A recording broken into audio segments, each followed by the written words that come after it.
En Radio Intereconomía, Pulso Geopolítico. Análisis sobre los nuevos desafíos mundiales. Presenta Rafa Jiménez.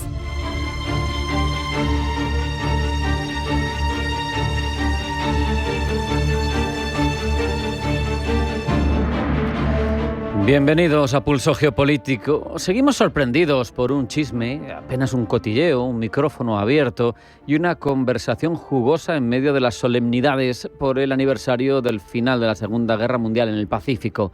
Unas palabras aparentemente casuales entre Xi Jinping y Vladimir Putin que tienen la capacidad de sacudir no solo el tablero político, diría, hasta las bases filosóficas de lo que entendemos por humanidad. Hablaban de longevidad, de biotecnología, de trasplantes que podrían permitir vivir hasta los 150 años o más.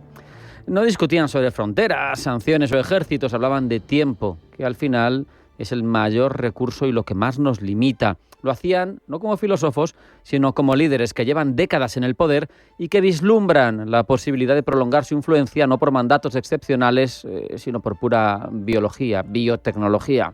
La primera derivada de esta conversación es de por sí inquietante.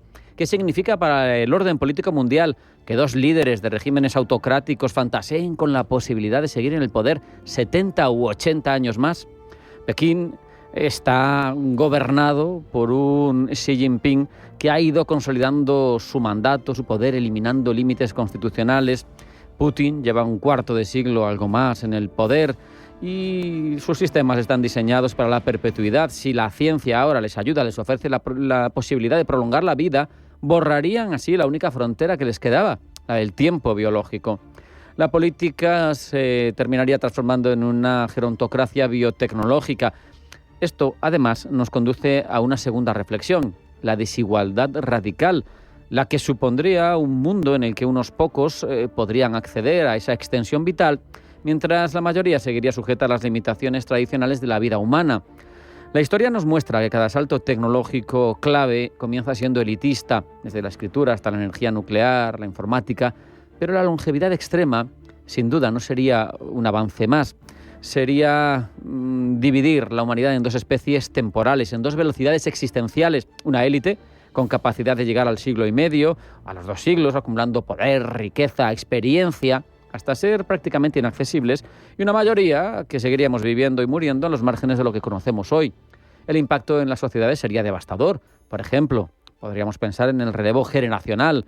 Jóvenes que hoy día les cuesta abrirse un espacio en economías estancadas, quedarían de esta manera condenados a esperar décadas, tras tal vez siglos, para heredar puestos de responsabilidad que nunca se liberarían, tan solo en los hijos de esas élites. El bloqueo institucional sería total. La innovación, que aceptémoslo, muchas veces proviene del choque entre generaciones, entre formas de entender el mundo, quedaría frenada en seco por la hegemonía de una cúpula que no solo no cede el poder, sino que biológicamente ya no tiene por qué hacerlo. Al mismo tiempo, surge la pregunta sobre los recursos del planeta. Se vuelve más acuciante si hoy, con casi 9.000 millones de habitantes, el debate sobre la sostenibilidad alimentaria, energética, ecológica está sobre la mesa.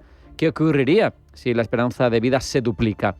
La población se dispararía, salvo que se redujera de manera drástica la natalidad. Nos preguntaríamos si estamos dispuestos a vivir en un mundo donde vivir más tiempo implica renunciar a que haya otros habitantes nuevos en el planeta, o donde el Estado regule todos estos extremos. De ahí la inevitable sombra del maltusianismo, que sabemos es una teoría tantas veces desmentida por los hechos, pero que siempre reaparece en momentos de ansiedad demográfica. Esa idea de que los recursos son finitos, que por tanto la expansión poblacional nos puede abocar a una catástrofe, pues puede encontrar ahora un nuevo terreno fértil, no ya por el aumento de nacimientos, sino por la prolongación de la vida. Entonces, ¿seríamos testigos de los peores augurios de la historia? ¿Veríamos guerras por el agua, por la tierra cultivable, incluso por el aire respirable? ¿O por el contrario, la humanidad demostraría, como tantas veces en nuestra historia, que el verdadero recurso está en nuestro cerebro y está relacionado con la creatividad y la presión demográfica, en tal caso, no lo destruiría, sino que nos obligaría a innovar? A lo largo de los siglos hemos visto cómo las predicciones apocalípticas de hambrunas globales se han ido desvaneciendo siempre, una y otra vez, por revoluciones tecnológicas, por elementos como la agricultura extensiva, la agricultura con fertilizantes más intensa, la biotecnología, cualquier mejora, cualquier incremento de la productividad, tanto en lo puramente económico como en el sector primario, fundamental en el ámbito de los alimentos, ha venido siempre a subsanar esos miedos que nos llegaban por el aumento de la población. Pero el caso es que la inmortalidad parcial como herramienta de poder surge cuando el tiempo no llega como un bien universal, sino como un privilegio restringido. Y si de eso se habla en petit comité entre líderes del poderío de Vladimir Putin y Xi Jinping, no podemos evitar preguntarnos qué hay clasificado, qué elementos tienen para poder hablar con esperanza de una circunstancia tal que alteraría a la humanidad en tal grado. Surge un dilema filosófico. Por otro lado, estamos dispuestos, preparados a vivir 150 años como especie, porque la finitud ha sido siempre el motor de la creatividad humana, esa creatividad que nos ha servido para evitar los cuellos de botella, la falta de recursos. La urgencia de la vida, al final, permítanme la licencia poética, nos empuja a amar, a crear, a luchar, incluso a dejar huella, a trascender nuestra propia muerte, pero una humanidad que no muere, al menos metafóricamente, sería todavía humana. El gran desafío, entonces, no es si la biotecnología va a conseguir esta prolongación de la vida, sino cómo gestionaremos colectivamente ese descubrimiento cuando esté disponible. Si será un privilegio de unos pocos, destinado a eternizar las élites, o si será un salto compartido que nos obligue a repensar todo, desde la economía hasta la familia, desde la política y la gobernanza hasta la propia ética, porque al final de lo que se trata es de establecer si somos capaces de imaginar un futuro justo en un planeta finito, que hoy por hoy, y mientras no se diga lo contrario, es lo que tenemos. Vamos a hacer ya un alto en el camino. A la vuelta, titulares de información geopolítica que elabora Blanca del Tronco. No se marchen, porque sigue Pulso Geopolítico en Intereconomía.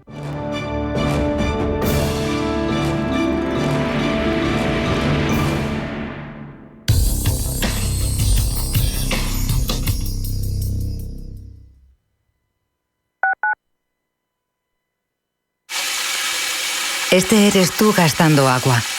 Y este eres tú lloviendo. Que llueva, que y es que cada vez que ahorras agua, llueve un poquito. Tú puedes llover, yo puedo llover, todos podemos llover. Deja de mirar al cielo y empieza a llover un poco cada día. ¿Llovemos juntos? Canal de Isabel II. Cuidamos el agua. Mercado de divisas. La actualidad del euro, el dólar, la libra y todo el mercado Forex. Un programa presentado por Alba Puerro. Elige tu propio camino en el mundo de la inversión. Mercado de divisas, los miércoles de 10 a 11 de la noche en Radio Intereconomía. Atención inversor, únete al club de inversión de Grupos Eneas. Estamos especializados en la compra, reforma y venta de inmuebles y otros activos, ofreciendo rentabilidades muy atractivas. Coinvierte con nosotros. 91 639 0347. Grupos Eneas, tu aliado en la inversión. Ven a probar el nuevo restaurante y bar de tapas Barbudo en Príncipe de Vergara 57. Disfruta de nuestras empanadillas caseras o de nuestro bikini de rabo de toro con queso y rúcula acompañado de una gran variedad de vinos por copas. Barbudo, calidad y tradición en pleno barrio de Salamanca. Reservas en barbudo.com o llamando al 614 28 10 71. En Radio Intereconomía te acompañamos donde tú quieras. Sintonízanos en directo a través de la radio, nuestra web, aplicación móvil o canal de YouTube. Si lo prefieres, también puedes encontrarnos en diferido a través de iVoox, Apple Podcast, Spotify y todas las plataformas de podcast. La mejor información económica en cualquier momento y desde cualquier lugar. Radio Intereconomía, siempre contigo.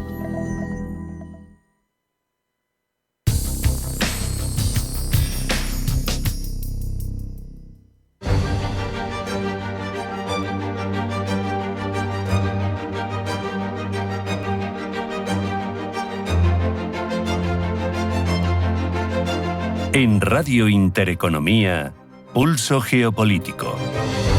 Vamos ya con las informaciones de ámbito geopolítico más relevantes en forma de titulares que elabora Blanca del Tronco. Blanca, bienvenida, buenas tardes. Buenas tardes. Ascienden a 17 los fallecidos por el accidente de funicular de Gloria en Lisboa. El balance de fallecidos por el accidente en el funicular de Gloria en Lisboa ha aumentado este jueves a 17 después de que 2 de los heridos trasladados en un inicio al hospital terminasen perdiendo la vida, según un nuevo balance divulgado por Protección Civil. La institución también ha actualizado el número de heridos, que ha cifrado en 22 españoles figuran en esta lista de heridos, aunque fuentes de exteriores han confirmado que ya han recibido el alta. El gobierno portugués ha declarado un día de luto en todo el país como señal de duelo por este incidente, cuyas causas aún se examinan. Una avería en el avión obliga a Sánchez a cancelar su viaje a París. Allí se iba a reunir con Zelensky y otros líderes europeos en la conocida como Conferencia de Voluntarios. Sánchez ha tenido que volver a Madrid y se ha conectado finalmente por videoconferencia a la reunión en la que se ha discutido sobre las garantías de seguridad que se brindarán a Ucrania en caso de un acuerdo de alto el fuego con Rusia. En Praga se celebra, entre tanto, la Cumbre de Seguridad 2025. En ella, el secretario general de la OTAN, Mark Rutte, ha asegurado que Rusia seguirá siendo en un futuro previsible una fuerza desestabilizadora y de confrontación en Europa y el mundo. Israel continúa con sus preparativos para ocupar Gaza, lo que obligaría a desplazar a 1 millón de habitantes. Los israelíes, por su parte, continúan saliendo a las calles para pedir el fin de la guerra y el retorno de los rehenes. Por su parte, el Papa León XIV recibe en audiencia al presidente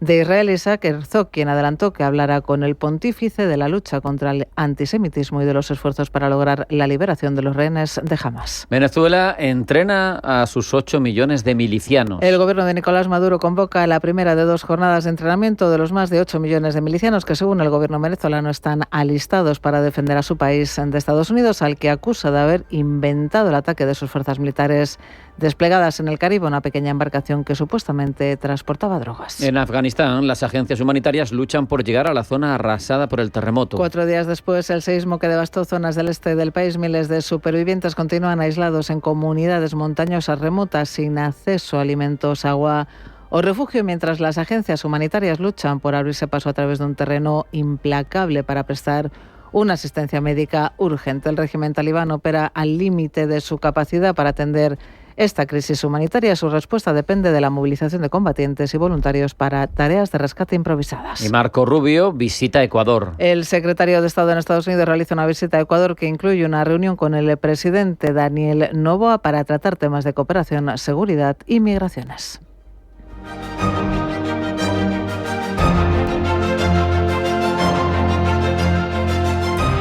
Vamos ya con toda esta información, pero ampliada, Blanca. Hoy París acoge la cumbre de la coalición de voluntarios, un grupo de países aliados que buscan establecer garantías de seguridad tan duraderas para Ucrania en un escenario de posguerra aún lejano, pero ya en el horizonte político de Kiev y de sus socios. Pablo Llanone. La cita de alto nivel incluye como invitados al presidente ucraniano, francés, británico y polaco, entre otros.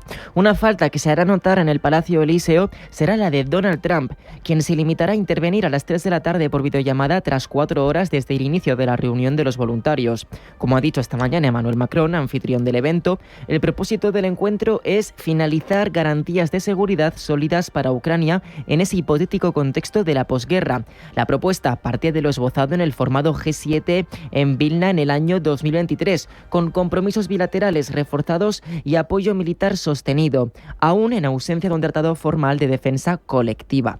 Además, incluiría el envío de tropas a territorio ucraniano para asegurar la frontera. Desde Rusia, esta propuesta no ha sido bien recibida. El canciller ruso Sergei Lavrov ha calificado la medida de intervención militar extranjera. Siguiendo esta línea, la portavoz de la Cancillería, por su lado, ha declarado que Rusia no tiene intención de debatir una intervención extranjera en Ucrania, que es, dice, fundamentalmente inaceptable y socava toda seguridad en cualquier forma o formato. Con esto, Moscú ya ha rechazado el despliegue de cualquier fuerza de paz vinculada a la OTAN, lo cual dificulta la posibilidad de llegar a buenos términos con Zelensky, sobre todo de cara a esa posible reunión que podría celebrarse en Moscú entre ambos líderes, después de que Putin invitase al presidente ucraniano a la capital rusa. Lo dijo en Pekín, nunca se ha negado a una posible reunión. Dice que tal encuentro podría dar lugar además a temas positivos. Reunión que, aseguró, el propio Donald Trump le había pedido que celebrase. Finalmente, Putin dijo que si Zelensky estaba listo, debía acudir a Moscú. Trump, por su lado, ha avanzado que hablará con Putin en los próximos días sobre esta posible reunión. No tengo ningún mensaje para el presidente Putin, dice. Él sabe cuál es mi postura y tomará una decisión, sea como sea.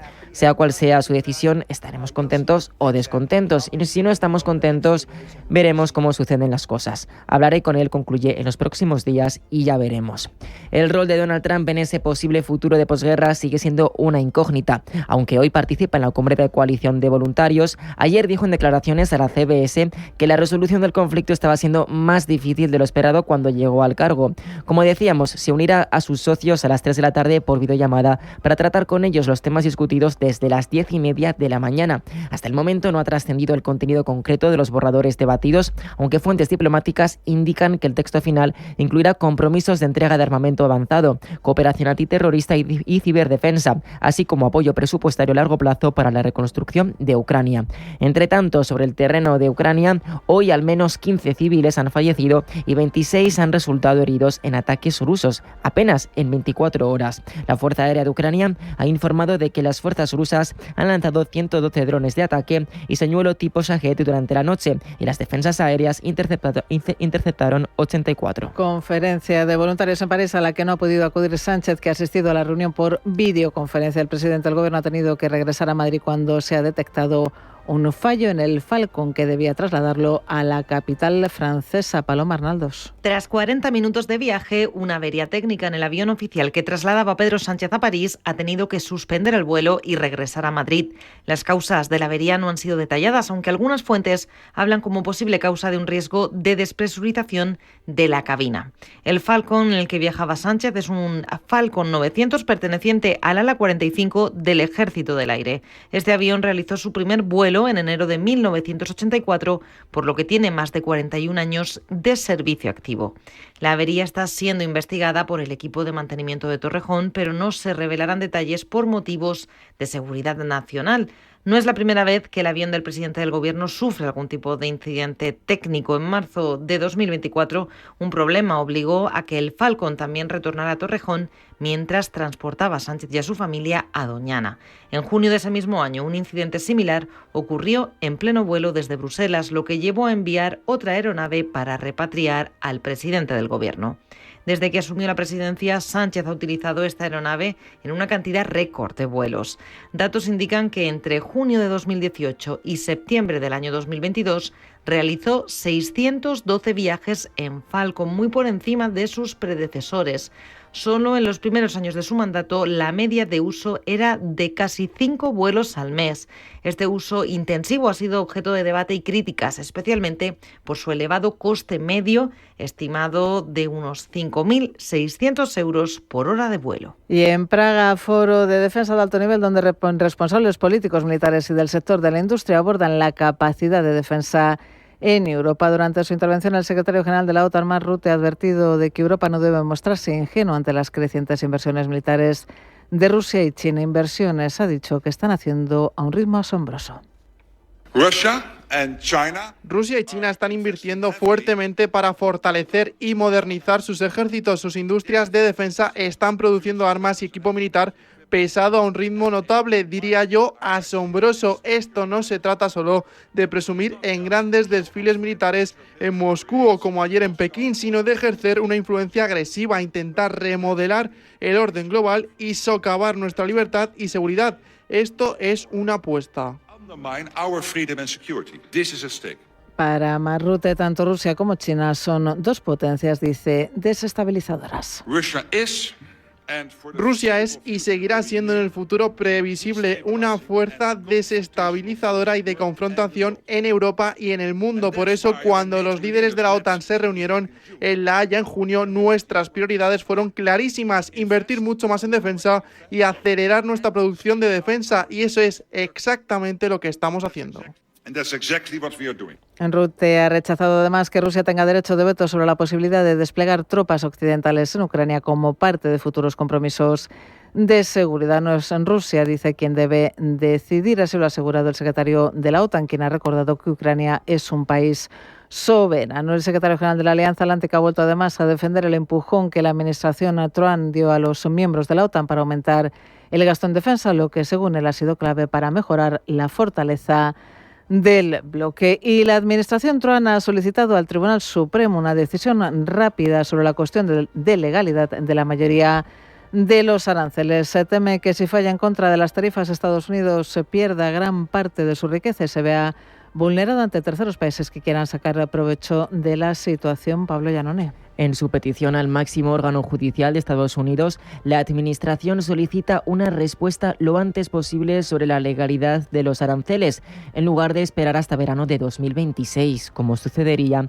en caso de que se siguiese el proceso ordinario. El contenido de la solicitud se centra en la interpretación de la Ley de Poderes de Emergencia de 1977, que, según como se lea, justifica o no que Trump tenga la autoridad de imponer aranceles a razón de una emergencia nacional. En este caso, la emergencia sería debido al flujo de fentanilo y a la discriminación comercial que, según Trump, ha afectado al país durante décadas. Si los aranceles fuesen prohibidos, Trump teme que Estados Unidos pierda poder y riqueza. Le escuchamos.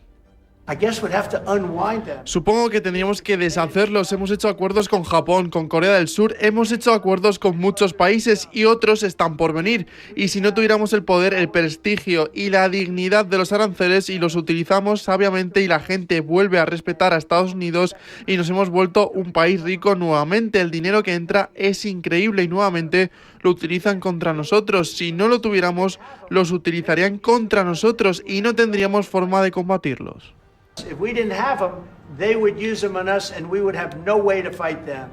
Para Frédéric Mertens, profesor de Relaciones Internacionales en la Universidad Europea de Valencia, los aranceles también son esenciales para que Estados Unidos pueda defenderse frente a China. Yo diría que es un impuesto revolucionario, pero a nivel universal. Está claro que ese impuesto, en realidad, porque podemos hablar de impuesto, está para marcar al mundo mundial que Estados Unidos sigue siendo la referencia, la superpotencia. Pero yo lo entiendo como una actuación un poco a la desesperada frente al crecimiento de China. De momento, se espera que la resolución del Tribunal Supremo sea favorable a los aranceles, teniendo en cuenta que la mayoría del órgano judicial es republicana. Frédéric Mertens. El Tribunal Supremo está casi en su totalidad a favor de Trump, con lo cual en su administración va a utilizar todos los recursos posibles para confirmar, consolidar su decisión. Esta situación entre la Administración y el Tribunal Supremo tiene lugar después de que la Corte de Apelaciones del Circuito Federal declarase ilegales la mayoría de los aranceles, aunque eso sí ordenó mantenerlos vigentes hasta el 14 de octubre para permitir el recurso ante la Corte Suprema.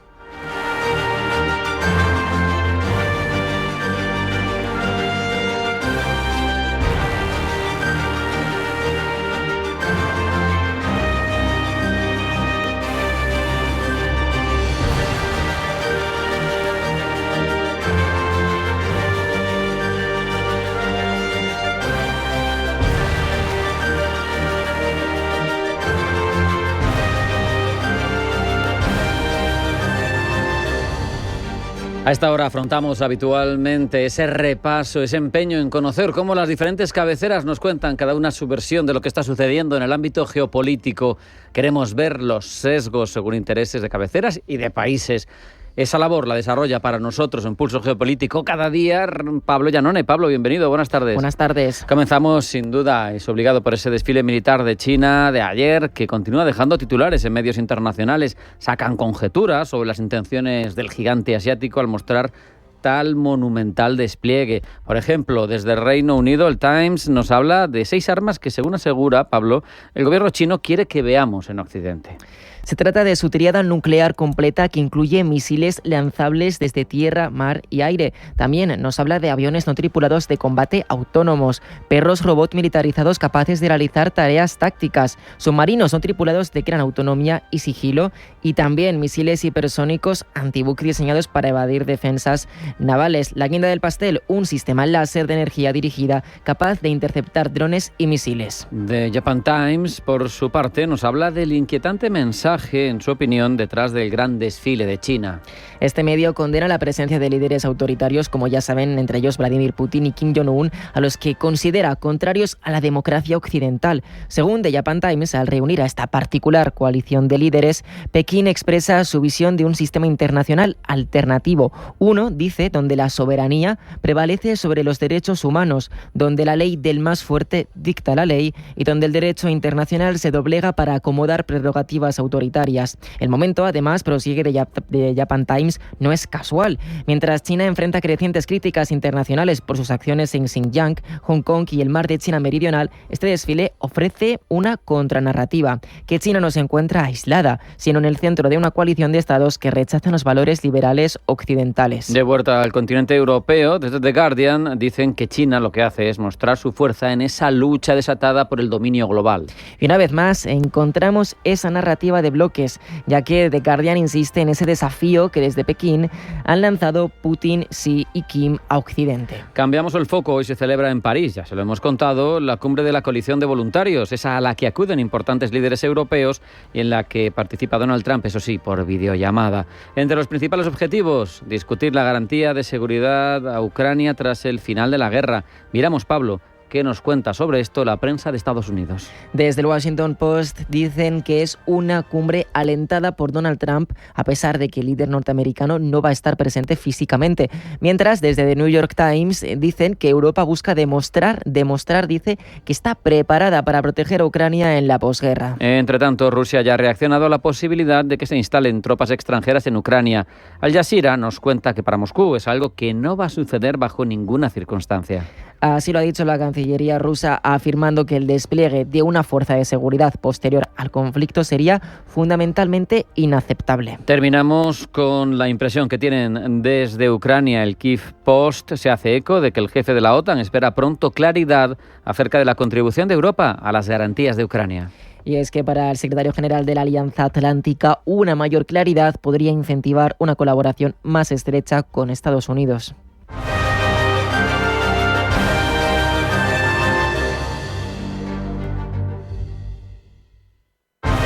En Finaccess Value queremos ayudarte a conseguir tus objetivos financieros. Finaccess Value, gestión de patrimonios centrados en la prudencia y la gestión del riesgo. Un enfoque global y más de 20 años del grupo Finaccess nos avalan. Más información en finaccessvalue.es y en el 91 737 4114. Finaccess Value, agencia de valores, figura inscrita en CNMV con el número 301.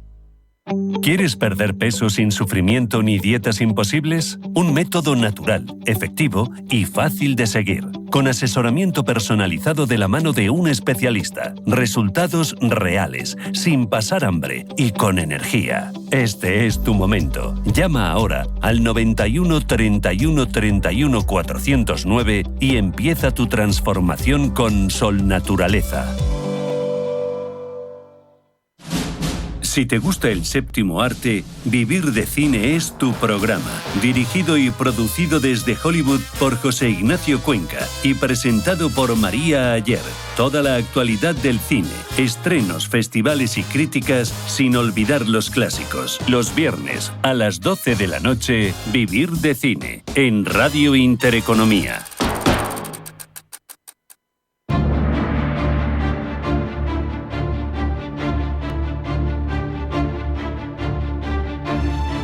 En Radio Intereconomía, Pulso Geopolítico. Presenta Rafa Jiménez.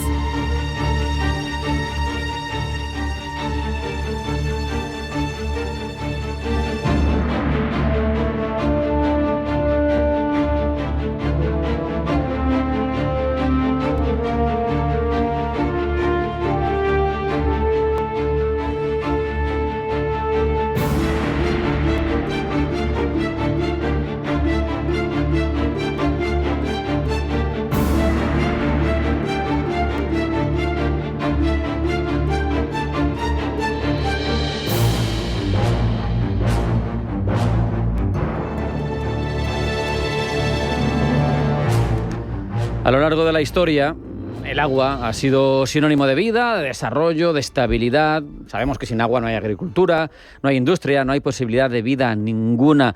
Y tampoco podemos garantizar la seguridad de un país, de un Estado, si no está garantizado el suministro de agua. Es evidente.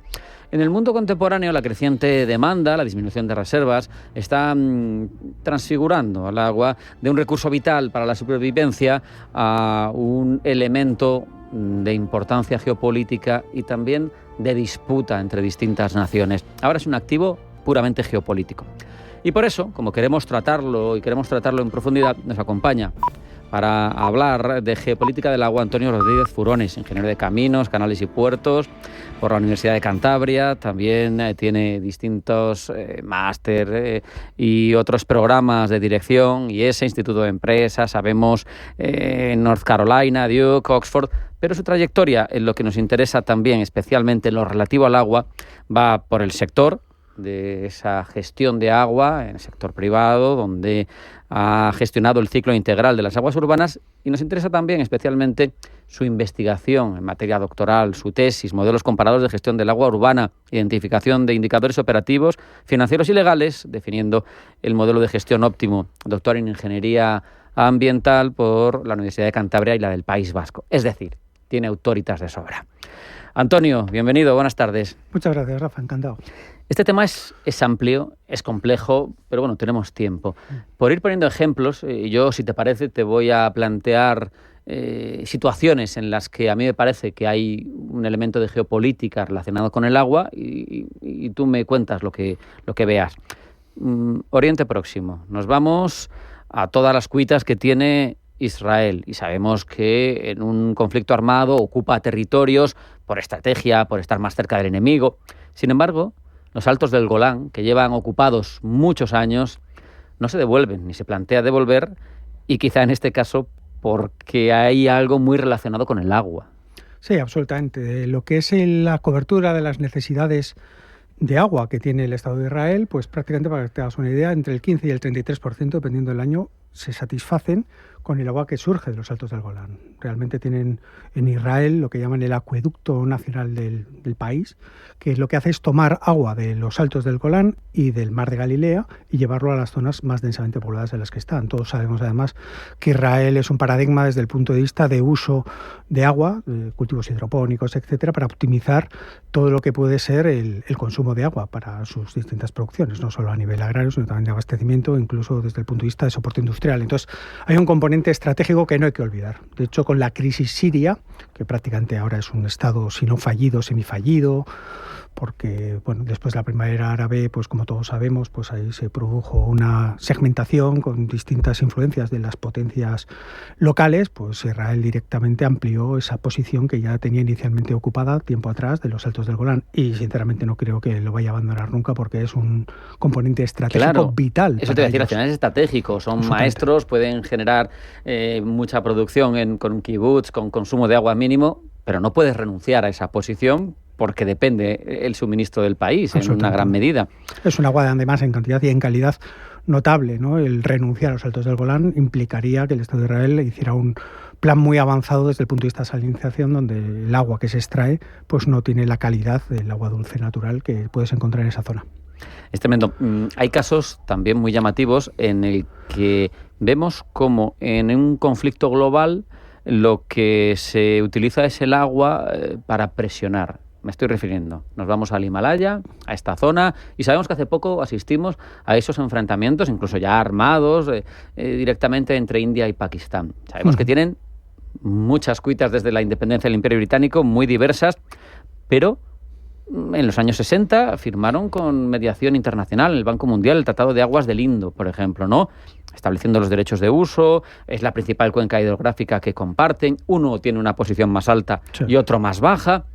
Y sin embargo, llega este conflicto y empieza a haber disensiones en cuanto a la gestión del agua, y uno amenaza al otro con cortarle el acceso a ese suministro Porque al final es un elemento de presión geopolítica. Absolutamente, sobre todo en zonas que ya están calientes per se, pues por el origen de los dos estados, después del proceso de la descolonización que tuvo lugar por parte del Imperio Británico. Entonces esas zonas compartidas, Cachemira, etcétera, que son las fronteras más calientes del planeta, donde periódicamente, como bien apunta Rafa, pues hay conflictos armados, hay intercambios armados entre las distintas fuerzas militares, pues el agua no deja de convertirse también en un elemento de presión adicional. También está pasando ahora en la frontera entre China e India. China tiene previsto hacer ahora el mayor salto hidroeléctrico en el río Brahmaputra, que está compartido, digamos, está en la parte alta, lo que es la cuenca alta está China, sí, ahora aguas iba abajo. A afrontarlo muy bien. Exacto, las aguas abajo.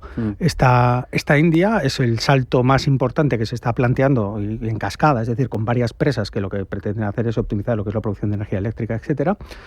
Y claro, India, pues eso coarta lo que es el régimen natural del río, los que son los recursos disponibles, etcétera, y queda, digamos, a expensas de cómo va a gestionar aguas arriba con esas obras hidráulicas China el propio curso de ese río, que lo que es la parte este del país, pues condiciona mucho. El Indo está más en la parte oeste de la India, del subcontinente indio, y en la parte este del Brahmaputra, pues es de los más referentes.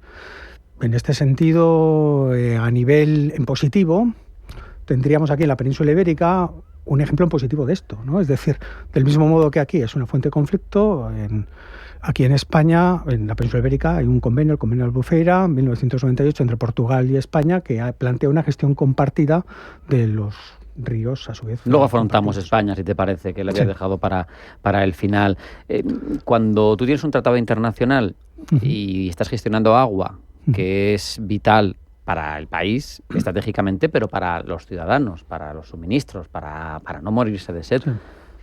¿Cómo se gestiona? Porque de repente tienes un tratado internacional de aguas del Indo, por poner ese ejemplo, y de repente India, que se lleva mal con Pakistán, te dice: no, es que ahora pues voy a represarlo o voy a restringir, voy a cerrar el grifo, pues si se me entiende la figura, y tú, que estás más abajo que yo, pues no te va a llegar agua, o no te va a llegar agua en el nivel que te tendría que llegar.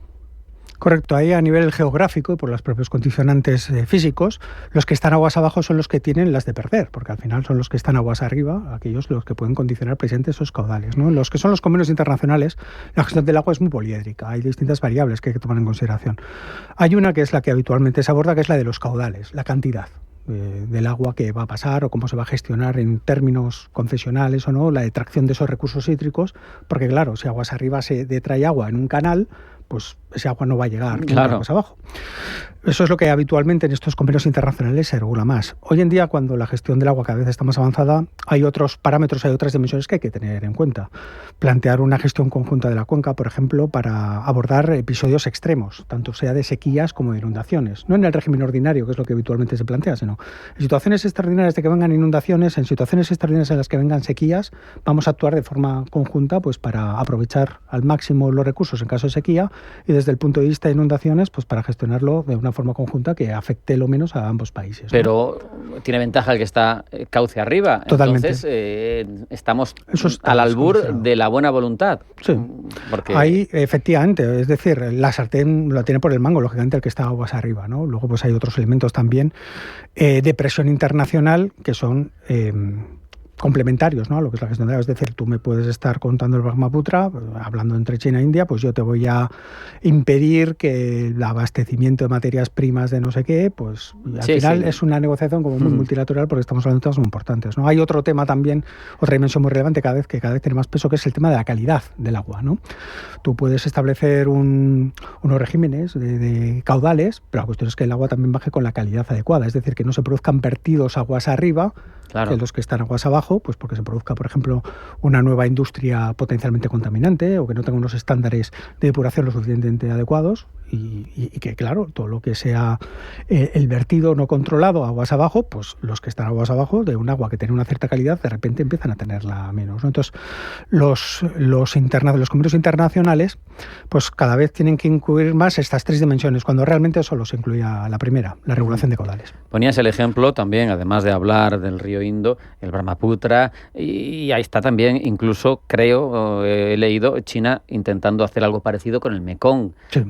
Y de lo que se les acusa, además del uso Evidentemente, el aspecto pragmático, es decir, pongo varios saltos y genero un montón de energía y me viene estupendo. Pero los países que están siendo perjudicados, pues tenemos Laos, Tailandia, Vietnam, dicen, no, es que esto es un elemento de presión geopolítica, de extensión del poder de China, cómo controla China o cómo ejerce. Bueno, ten cuidado que los ríos de los que vives, fíjate el Mekong, el delta del Mekong en Vietnam, lo que supone para el país, está en mis manos. Sí, absolutamente es un elemento de presión adicional cuando estamos hablando además de una superpotencia que está a nivel global, pero que en la zona es claramente hegemónica y que lo puede utilizar como herramienta precisamente de aumentar la presión en esos otros países, ¿no? Pues a lo largo de la historia tenemos ejemplos quizás más alejados de la historia, pero siempre lo que ha sido el propio aprovechamiento de los recursos hídricos formaba parte de los acuerdos políticos o de las presiones políticas que tenían lugar entre distintos países. Y luego a otra escala, quizás menos estratégica, más táctica, pues periódicamente en las guerras, en los conflictos bélicos, se plantea pues la voladura de presas o se plantea el propio uso del agua como un arma. Claro. Como un arma para inundar, por ejemplo, aguas abajo. La crisis en la guerra que hay en Ucrania, pues periódicamente sale pues esa posibilidad de un par de presas muy relevantes en el Dnipro que si efectivamente son voladas, pues generan inundaciones severas aguas abajo. Vamos a poner un ejemplo similar, pero con una diferencia verdaderamente notable, en mi opinión. Tenemos la ventaja del que está aguas arriba, lo hemos dicho. Pero ¿qué pasa cuando el que está aguas arriba es más débil? No es China, es un país débil. Te estoy hablando, por ejemplo, de Etiopía y la gran presa del Renacimiento en el Nilo Azul, en las fuentes en la parte de comienzo del Nilo Azul, una cuenca de 300 millones de personas, pero el que está abajo, que depende del Nilo, lo sabemos, Egipto, es más poderoso que tú militarmente y surge un conflicto. Pero claro, el que está arriba dice, es que yo tengo sequías, es que yo tengo problema para alimentar a mi población. Hay un conflicto verdaderamente complejo. Sí, el caso también del Nilo es también como muy paradigmático desde el punto de vista de lo que ha supuesto una gran obra que fue la presa Asuán, años 60. Claro, el Nilo ha sido fuente de cultura a lo largo de la historia, es el río más largo del mundo y no solo ha sido una fuente de civilización, sino que ha marcado notablemente lo que es el ritmo de la vida, la política, la economía, la sociedad de Egipto, ¿no? La presa Asuán fue un gran punto en la historia de Egipto porque consiguió una cierta autonomía a nivel energético, esos grandes saltos y tal, pero cambió radicalmente la geomorfología del Nilo. No solo aguas arriba, como era Punta Rafa, sino también aguas abajo. Claro. Todo el mundo hemos leído en los libros de historia la importancia de los limos. De esas inundaciones que daban fertilidad a las tierras egipcias. Eso, pues hay un estudio muy interesante que estima que el hecho de haber puesto la presa Asuán hace que en Egipto se haya tenido que recurrir a 1 millón de toneladas de fertilizantes artificiales año, que eso, pues de forma natural venía por el Nilo. Y luego otros efectos de segundo orden, ¿no?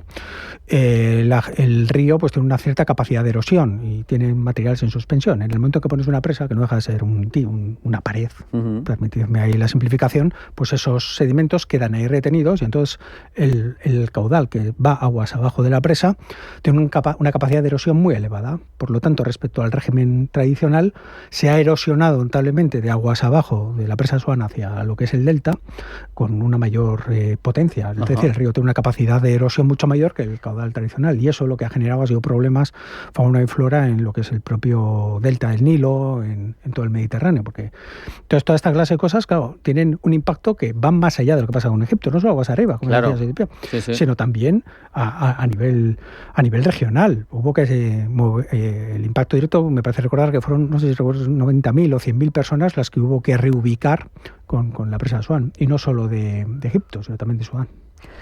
Leía un dato del Instituto de Recursos Mundiales al comienzo de esta década, la de los 20 del siglo XXI, había 17 países, entre ellos Irán, India, Pakistán, albergando 1/4 parte de la población mundial, pero en estrés hídrico extremo. Sí. Más del 80% de sus recursos de agua dulce se extraían para consumo humano, agrícola, industrial.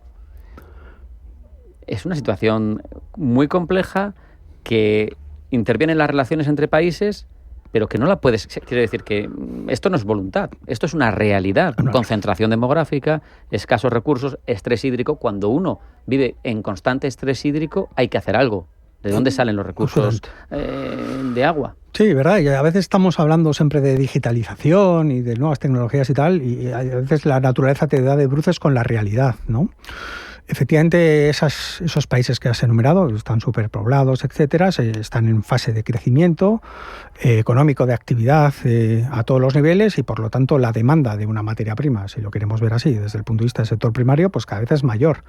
Hay fuentes de agua que son renovables, permíteme la expresión, de forma anual, es decir, caudales tal, y luego eso se ve, por ejemplo, mucho en lo que es la explotación de lo que son los acuíferos, los pozos.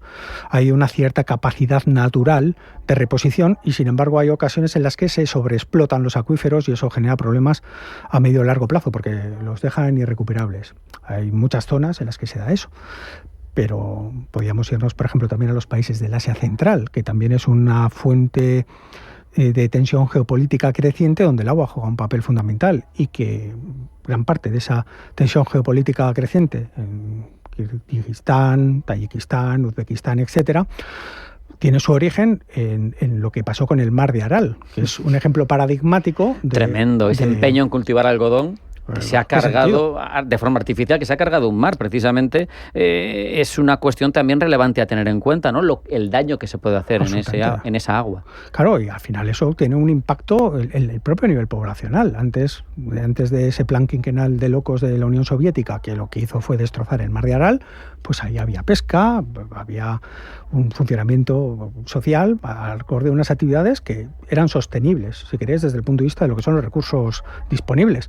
Con ese plan quinquenal de locos, ahí al final ha quedado un desierto, pero no solo un desierto físico, sino un desierto de población. Allí ya no hay actividad, claro. No hay ni algodón, ni lo que había antes, ni nada, fruto de una mala gestión. Es llamativo cuando ves un documental de esa zona y ves los barcos varados en un mar de arena, con cientos de kilómetros a la redonda secos. Absolutamente. Es tremendo. Eso es un ejemplo de una sobreexplotación de unos recursos hídricos muy por encima de su capacidad de renovación anual. Además, ahí confluyen dos ríos, el Amu Daria y el Sir Daria, que son las principales fuentes de abastecimiento de estos países que comentábamos antes. Entonces, en la cuenca alta, me parece recordar que está Tayikistán y Kirguistán, y en la parte baja está Uzbekistán, Turkmenistán y Kazajstán. Periódicamente vemos, claro, a nosotros nos queda un poco lejos lo que es el Asia Central, pero periódicamente sí que se filtran las noticias de que andan, perdonadme la expresión, a tiros en algún sitio y tal, y uno de los motivos precisamente es eso, de que las obras que se están haciendo en un determinado momento, en este caso en la parte de Uzbekistán, pues está limitando mucho ya el acceso de agua y comprometiendo notablemente de una forma muy severa a países como Kazajstán, por ejemplo. Es algo que hemos visto, tristemente muchas personas lo ven en la realidad, otros lo hemos visto casi en películas, en Dune, donde se aprovecha el agua hasta el extremo, ¿no? Los propios líquidos humanos, o en Mad Max, ¿no? En ese paisaje posapocalíptico donde el recurso más apreciado es el agua. ¿Qué pasa en estos sitios tan desérticos donde se acaba, o por negligencia humana o por circunstancias del planeta, el agua? Pues en un planeta que es fundamentalmente agua, pues de repente a alguien se le ocurre, vamos a un proceso de desalinización y vamos a hacerlo de forma masiva, y si tengo dinero, como por ejemplo es el caso de los países del Golfo Pérsico, que coincide esta variable, tengo dinero, no tengo agua dulce y tengo mucho desierto, pues como por dinero no va a ser, me dedico a esa desalinización del agua, pero nada es inocuo. Absolutamente. La desalinización, el proceso de desalinización de agua salada, hay un nivel de desalinización que se habla de agua salobre, que son aguas continentales, que tienen una fuerte componente mineral que hace que no sea potable. El principio físico es el mismo, es la ósmosis, pero cuando estamos hablando de desalinización de agua salada, pues para que funcione la ósmosis, pues se requiere mucha energía. Entonces es un proceso caro. Un proceso caro al que hay que recurrir cuando no tienes otra mejor opción desde el punto de vista económico, pero también desde el punto de vista medioambiental, porque como bien ha apuntado Rafa, esto no es inocuo, es decir, se generan salmueras, no deja de ser un proceso industrial en el cual la ósmosis pues es un proceso físico como muy básico. A través de un filtro empujas muy fuerte el agua para que en el filtro se queden pues lo que son las partículas que están disueltas, ¿no? Y así pues conseguir una concentración salina que sea potable. Entonces, fuerza bruta. meter presión a tope por unos filtros que luego tienes que cambiar, etcétera. Entonces, ¿qué es lo que pasa con esas salmueras? Es decir, con esas sales tal, pues generalmente se suele devolver al mar. Eso lo que provoca es claramente alteraciones, ya no solo a nivel de fauna y flora, sino también a nivel de la propia temperatura. Es que la circulación termolina, el sistema del propio océano es complejísimo. Absolutamente. Claro. Y de hecho yo creo que es uno de los temas que vamos a ver en los próximos años, que se va a empezar a hablar de contaminación térmica. Porque hasta ahora siempre que se ha hablado de contaminación, sobre todo se han centrado en temas de que los vertidos que no contemplen sustancias tóxicas o que la concentración que tengas de nitrógeno, fósforo se evite la eutrofización aguas abajo, es decir, componentes que están muy estudiados, biológicos o de lo que son materiales pesados, etcétera, ¿no? Y eso está muy estudiado y está como muy controlado, pero cada vez por el propio uso que se está haciendo intensivo de agua, incluso para temas de refrigeración, por ejemplo, aquí ahora en España, todo lo que son los CPDs, los centros de proceso de datos que ahora parece que va a ser la solución aquí a los problemas económicos de España, pero eso es otro tema, no nos vamos a meter hoy en esto, pero para refrigerarlos, pues aquí solo hay dos posibilidades, o con ventiladores o con agua. Entonces se está planteando, pues como por ejemplo también pasa con las centrales nucleares, el uso de agua para mantener refrigeración. Entonces ese agua no es que se contamine en términos químicos, pues el agua lo que haces es reducir lo que es la temperatura, es el mejor elemento a nivel natural para conseguir ese equilibrio, claro. ¿No? Pero claro, el agua, el efluente, no lo has contaminado con otras sustancias, pero sí que has aumentado notablemente la temperatura, 4 o 5 grados, y eso a nivel de especies pues puede provocar grandes cambios. Es tremendo. Quiero que afrontemos la parte positiva. La parte positiva que también la hay. No solo hay peligros, no solo hay disputas internacionales, no solo hay problemas para el medio ambiente.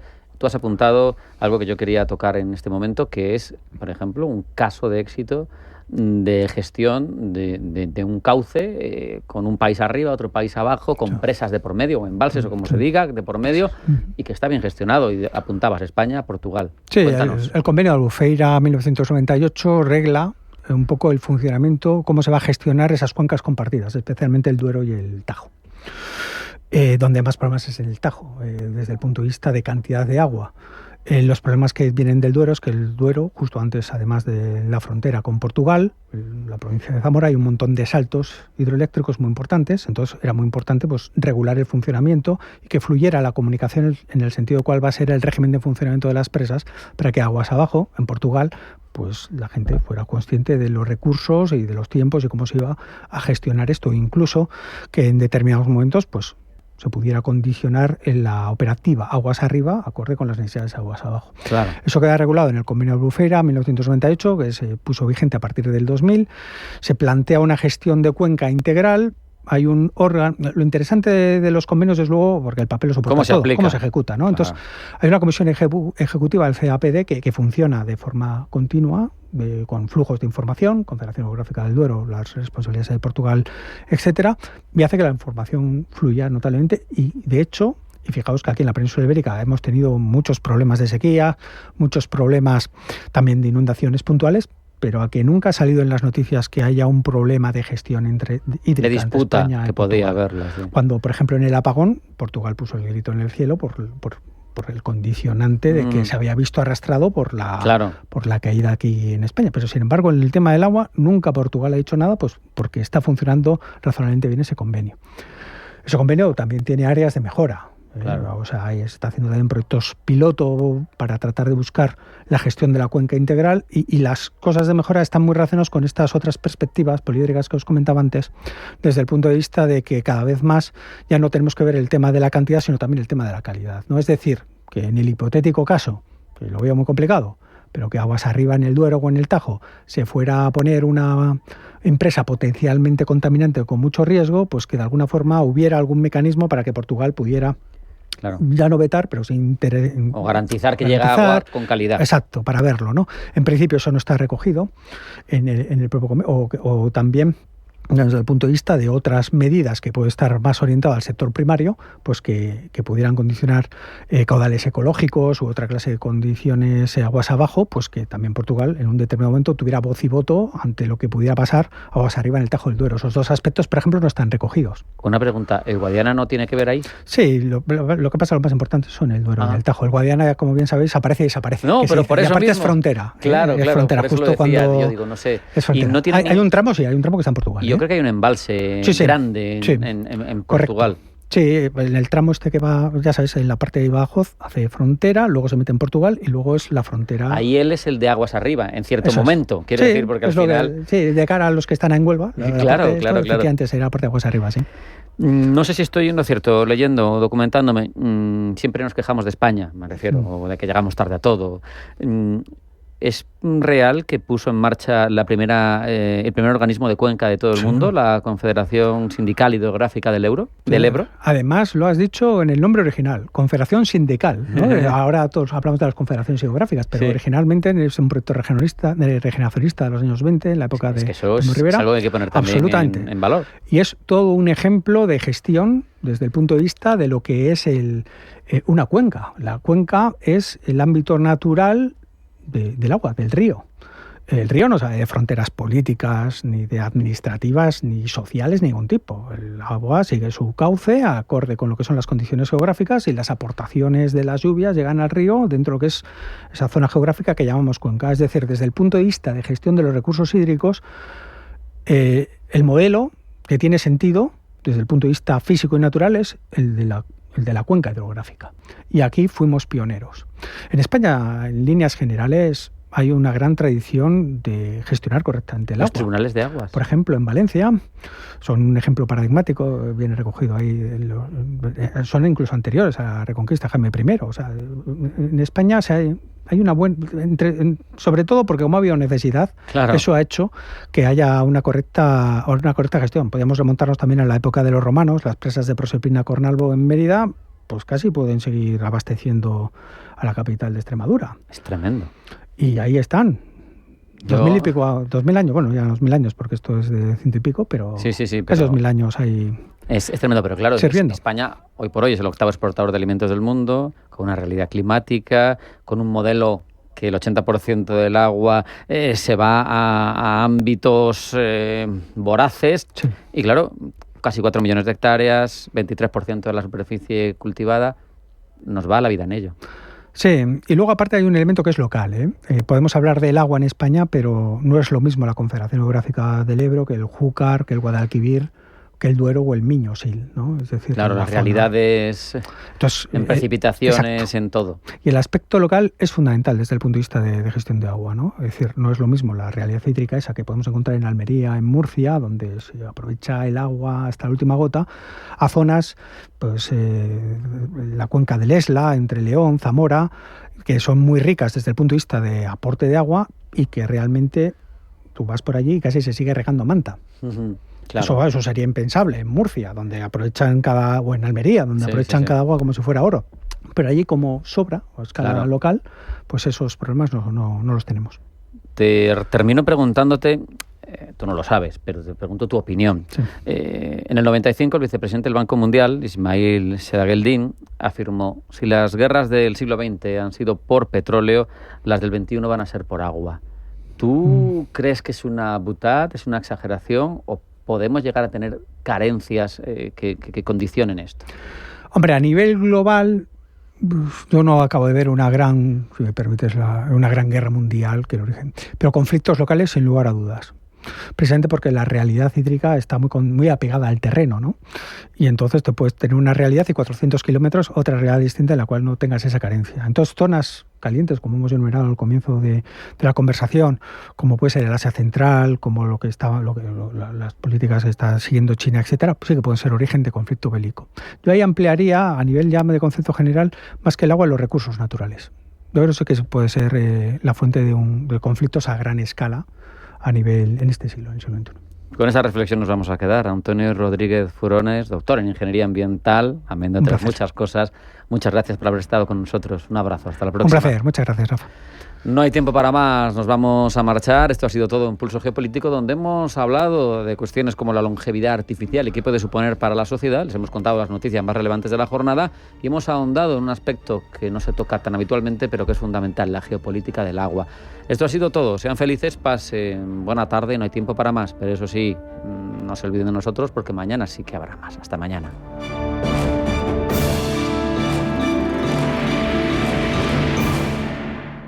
Invierte a menor coste con Banco Big. Hemos reducido nuestras tarifas de trading de acciones, futuros, opciones y mucho más. Entra en bancobig.es y empieza a construir tu cartera de inversiones. Banco de Inversión Global. Nos mueven tus valores.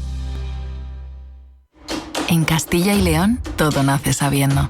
Sabe reconocer la excelencia de las cosas buenas, al arte de hacer feliz al paladar y dejar el corazón contento. Sabe degustar estrellas y conservar nuestra historia para disfrutar del presente. Tierra de Sabor, el arte de degustar la vida. Junta de Castilla y León. La Hora de Miguel Ángel es un programa dedicado a la salud y la prevención de enfermedades. Con un lenguaje claro y sencillo, te explica cómo llevar una vida saludable. La Hora de Miguel Ángel, todas las noches a las 12 en Radio Intereconomía. En Radio Intereconomía te acompañamos donde tú quieras. Sintonízanos en directo a través de la radio, nuestra web, aplicación móvil o canal de YouTube. Si lo prefieres, también puedes encontrarnos en diferido a través de iVoox, Apple Podcast, Spotify y todas las plataformas de podcast. La mejor información económica en cualquier momento y desde cualquier lugar. Radio Intereconomía, siempre contigo. Radio Intereconomía.